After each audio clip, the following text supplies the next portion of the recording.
Eu quero começar te perguntando, comparado com outros povos, outros países, o brasileiro é um povo mais ou menos saudável? Se eu for colocar num ranking, a gente está ali, eu acredito que posicionado mais para o não saudável do que para o saudável. Né? A gente hoje bate 68% da população acima do peso. 68%? 31% é obeso. Né? Então, a quantidade de obeso muito grande. Você tem praticamente 15 milhões de diabéticos, isso que é constatado. Imagina num país pobre como o nosso, quantas pessoas não são diagnosticadas. O mais dramático é que a cada 10 pessoas que têm diabetes, 9 delas não controlam a doença. Então, olha só, e a população hipertensa é muito grande, enfim. O Brasil é o quinto maior, o quinto país mais sedentário do mundo, imagina. Menos de 30% da população cumpre aqueles 150 minutos de atividades semanais prescritos ou recomendados pela Organização Mundial da Saúde. Então, hoje a gente vive, sim, um problema grande de estilo de vida no Brasil que reflete em saúde, sem dúvida nenhuma. Mas por que tanta obesidade assim? Isso é um problema mais de dieta ou de falta de atividade física? Cara, essa é uma pergunta tipo fla-flu, sabe? As pessoas ficam tentando puxar e a gente tem que entender que esse é um problema complexo. Se você pegar 1989 até hoje, o brasileiro que dava em média 10 mil passos por dia, hoje ele dá 3 mil. Então, matematicamente, a gente deixou de gastar 400 a 450 calorias todos os dias. Então, se eu pegar essa população que está acima do peso e falar o seguinte para todos eles, vamos gastar todo dia 400 calorias a mais. Você vai ver que essa porcentagem de 68% vai cair muito. Em relação à alimentação, o que acontece? Obviamente, a gente aumentou um pouco o consumo de calorias. Isso porque hoje você tem uma oferta muito maior. Se você chega na década de 80, você que é do Rio de Janeiro, queria sair para comer uma pizza, era difícil, né? Hoje você tem na palma da sua mão. Talvez você tivesse que ir na pizzaria Guanabara, ia ter uma ou outra. Hoje é uma oferta imensa. Qualquer farmácia tem muita oferta de comida.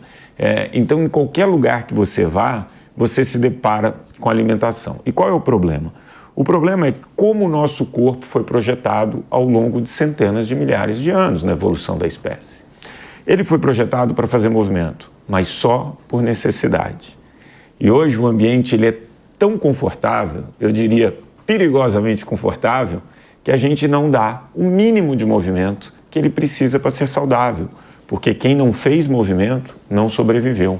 Então, se você for do pediatra ao geriatra, passando por todas as especialidades, eles vão falar que você tem que fazer atividade física. A atividade física ela vai ser fundamental para o seu corpo realizar todas as funções com mais eficiência. Em relação à alimentação, a gente sempre teve que comer mais do que a nossa fome, porque não sabia quando era a próxima refeição. Então, nós temos uma capacidade muito grande de estocar esse excesso em forma de gordura. Quer dizer, é programado no corpo humano você comer demais e guardar aquilo como gordura. Sim, o ser humano é poupador. Quem não foi poupador não sobreviveu. E aí é que é a grande dificuldade, porque não falta informação, não falta ferramentas para a gente melhorar o nosso estilo de vida. O problema é no meio ambiente. O nosso meio ambiente hoje, pela primeira vez na história da humanidade, ele oferece coisas que vão contra o que a gente foi programado geneticamente, que é um excesso de conforto, então muito pouco movimento, um excesso de alimento, uma oferta de alimento muito grande para um corpo que está programado para comer o máximo possível e estocar, né? A gente foi programado para dormir 7 horas, 7 horas e meia. Então você tem os sistemas que regulam o nosso sono, que eles são abalados pelo nosso meio ambiente, porque você tem um excesso de luz, um excesso de informação que vai inibindo o seu sono. Então hoje 72% dos brasileiros relatam dormir menos. E como você tem uma quantidade de informação absurda, o nosso cérebro não consegue mais reter e lidar com esse excesso de informação. Então você tem muita ansiedade, muita depressão, você tem o burnout. Então hoje o nosso meio ambiente ele é uma tempestade perfeita para colapsar o nosso corpo. Como que a gente sobrevive a isso? Você tem que fazer escolhas. Você tem que entender que não é o que você gosta, mas é o que você precisa. Claro que você vai fazer muita coisa que você gosta, mas tudo tem um limite. Se você ficar indo só atrás do prazer, nesse mundo que não está de acordo com a nossa genética, a gente está tendo um problema que não é exclusivo do Brasil. Você pega números dos Estados Unidos, México, vários países, você tem esses números. Então, você vai buscar o quê? Eu fiz um documentário que até passou aqui na Jovem Pan alguns trechos, que eu viajei vários países do mundo, aqueles que conseguiram lidar com essa situação. Então, eu visitei, por exemplo, Copenhague, fui para a Finlândia, fui para a Coreia do Sul, fui para Seul especificamente, tive nos Estados Unidos conversando em Harvard com alguns especialistas em Nova York, mas quem realmente conseguiu lidar com isso são aqueles países que fizeram uma política de saúde pública, onde você muda o meio ambiente, onde você induz a pessoa a se movimentar mais e você, de alguma maneira, tenta controlar e melhorar a alimentação dessas pessoas. Eu conheço realmente algumas pessoas que têm problema de diabetes e que têm dificuldade de controlar, principalmente por causa da dieta. Não consegue resistir à pizza, ao pão. Né? Então, deixa eu te perguntar, na dieta do brasileiro comum, da pessoa que... Porque tem pessoas que são fanáticas, acompanham muito essa questão de dieta, está toda hora mudando de dieta, mas tem o trabalhador comum, a pessoa comum, né, que come o seu arroz, feijão, bife, batata frita. O que nessa dieta normal do brasileiro, tradicional, o que é errado e o que é certo? Tá, vamos lá. Tem uma frase de um médico que eu gosto muito, um oncologista, o Dr. Paulo Hoff, que ele fala o seguinte: onde você tem muita teoria, você não tem uma verdade.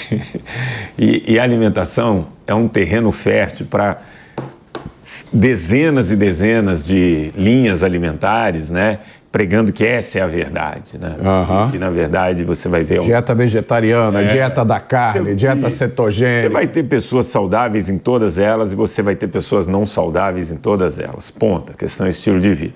Quando você fala da alimentação do brasileiro, se a gente pegasse a alimentação de alguns anos atrás, que tinha arroz, feijão, salada, uma proteína, isso é um prato quase que perfeito. Porque você tem fibra, você tem proteína, você tem carboidrato de boa qualidade e você não tem um excesso de gordura. Então, você olhando esse prato, vai bem. Só que isso acabou mudando, né? Então, hoje o brasileiro, ele raramente come uma salada. Então, você tem menos de 10% da população brasileira que consome a quantidade de fibras. O consumo de arroz e feijão caiu quase que pela metade nos últimos 30 anos. É mesmo? Não sabia. E é muito rica essa combinação do arroz com feijão, porque os dois juntos eles têm uma proteína muito boa, de alta, que a gente chama absorção pelo corpo. Então você tem ali um prato muito equilibrado. Mas hoje você tem um alto consumo dessas bebidas como refrigerante. Então, se eu for falar do brasileiro hoje, da população média, quando você pega os estudos do Vigitel, que é que monitora isso, você tem alto consumo de refrigerante, alto consumo de doces. Aumentou muito o consumo, que eles chamam de ultraprocessados, eu não gosto desse nome, a gente pode debater isso depois, mas desses alimentos nutricionalmente calóricos e pouco nutritivos, então bolachinha, salgadinho, essas coisas. Então você percebe uma mudança. Que são alimentos baratos, que matam a fome. Rico em calorias. Outro dia eu vi uma família na praia, tinha a mãe e várias crianças, as crianças deviam estar com fome, a mãe pegou um pacote desses, era uma bolachinha com doce no meio, foi o almoço das crianças, né?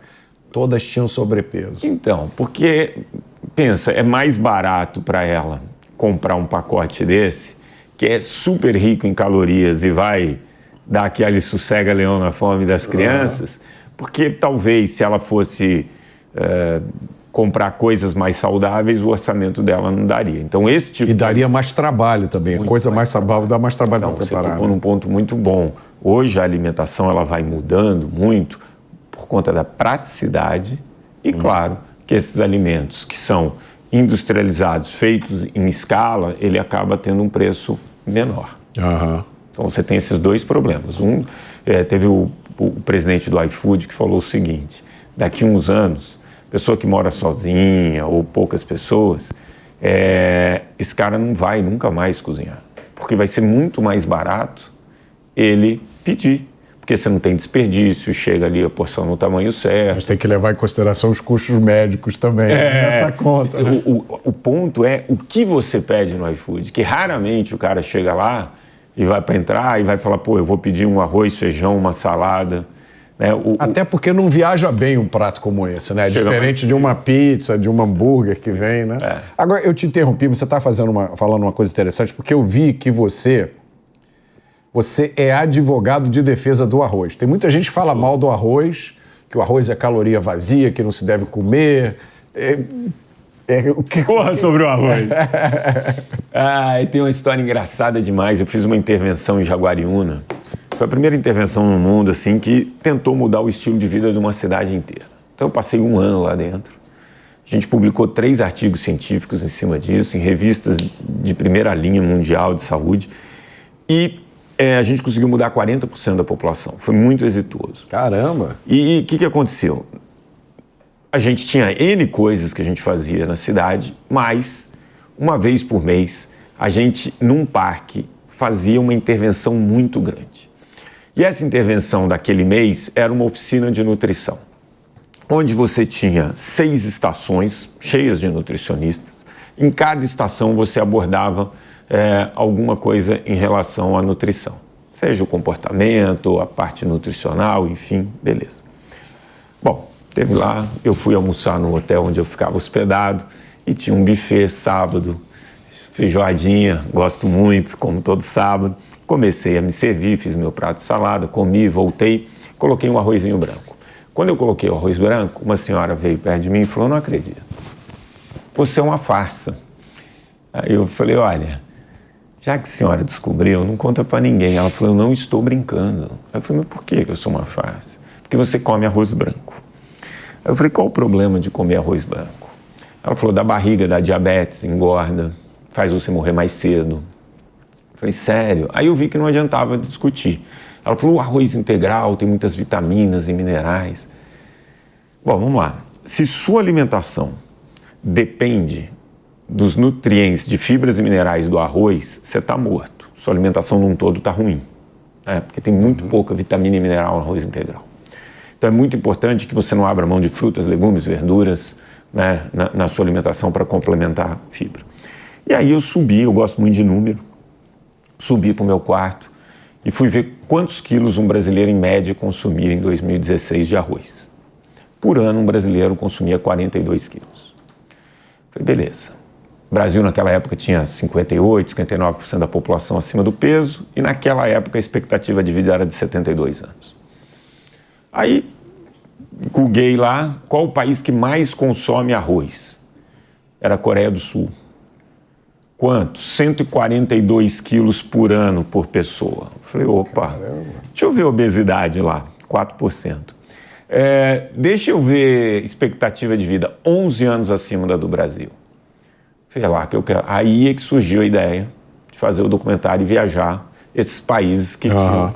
Quando eu cheguei lá, eu conversei com o ministro, conversei com gente que desenvolveu o programa de saúde pública.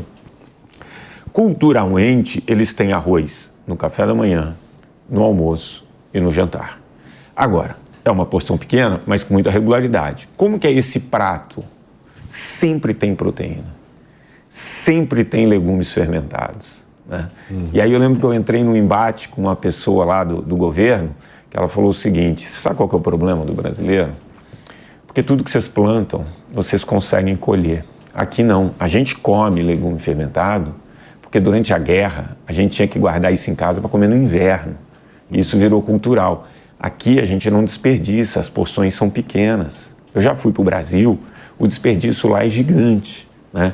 Então eu falo que você nunca vai ter um alimento que ele é vilão e nunca um alimento que ele é um super alimento. Você vai depender da sua alimentação no dia como um todo. Que é uma simplificação que muita gente faz hoje Claro. e deixa as pessoas malucas, porque você entra na internet, tem 1 milhão de dietas lá. Tem o cara dando testemunho que ele só come carne há 10 anos e que, olha como eu sou saudável. Aí tem outro que diz, não, eu só como legumes há 10 anos, Exato. olha como eu sou saudável. Vai muito além da alimentação. Você tem que olhar o estilo de vida como um todo. Agora, tem coisas que você não pode fugir. Você vai em excepcionais cardiologistas, eles vão falar que o excesso de gordura saturada, essa palavra é muito importante, excesso. O excesso de gordura saturada é fator de risco para doenças cardiovasculares. Aí o cara fala, mas eu como carne vermelha. Beleza, deve comer carne vermelha, que é um alimento nutricionalmente muito rico. Agora, o excesso não é bom. Eu consumo açúcar. Tá tudo bem. O excesso vai fazer mal. Então, a gente tem isso que você falou, que é uma simplificação. Quer dizer, eu vou dar um guia muito simples para você resolver isso via alimentação. Só que a vida é muito mais do que alimentação. Vai depender muito da atividade física. Então, hoje, a gente sabe, por exemplo, que não sou eu que estou falando. Eu lembro quando eu falava isso, você está advogando em causa própria. Eu falei, não estou. Você não vai ter um neurocientista que não vai falar que a atividade física é a principal ferramenta, o principal adubo para o seu cérebro. Né? Então, hoje a gente sabe que você fazer atividade física, primeiro você vai encontrar um balanço calórico melhor, você vai melhorar a resistência à insulina. Então, às vezes você tem uma alimentação muito boa, mas um estilo de vida tão ruim, você é tão sedentário, e faz parte do processo de envelhecimento você perder massa muscular, que aí você começa a perder tanta massa muscular que você começa a ter resistência à insulina. Mas eu como bem. Mas você não tem músculo. Né? Então, é sempre um equilíbrio. Não dá para simplificar nessa área. A gente tem que pensar como o nosso corpo foi projetado e tentar dar para ele aquilo que ele precisa para viver bem.